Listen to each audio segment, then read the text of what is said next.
hozirgina bolalar bo'limidan yana bir bemor olib kelgani haqida xabar kelib tushdi. Ma'lum bo'lishicha, 16 yoshlar atrofidagi qiz igna yutib yuborgan.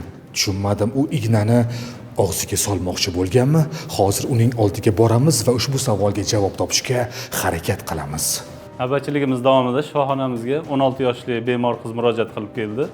Shikoyatlari ro'molini to'g'rilayotgan paytda bexosdan ro'mol qistirib qo'yuvchi ninani yutib yuborgan. Bunda bemorda ko'krak sohasida og'riq, qorin sohasida og'riq kuzatilgan.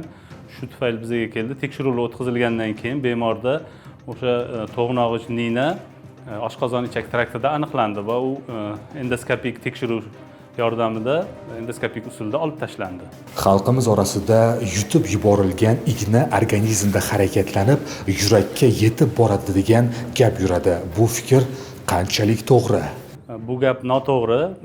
Og'iz bo'shlig'idan kirgan har qanday yod jism oshqozon ichak trakti orqali tashqariga chiqib ketadi. Yurakka bormaydi bu narsa. Igna to'ng'ichlar yutish salbiy oqibati bu organizmda o'sha ichaklarda sanchilib qolishi va teshib chiqish holatlariga uchrashi mumkin. Bu holatlar kuzatiladigan bo'lsa, ya'ni bu asorat hisoblanib, bunda operatsiya qilinishiga to'g'ri kelib qoladi. Igna yutib yuborgan bemorlar bo'ladigan bo'lsa, ularni qayta qustirishga harakat qilish kerak emas.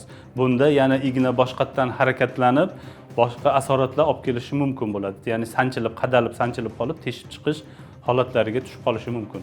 Shuning uchun bunday holatlarda darhol zudlik bilan shifokorga murojaat qilish kerak va kerakli tekshiruv hamda yordam olish kerak. Igna tanangizga kirsa yomon ham og'riydi.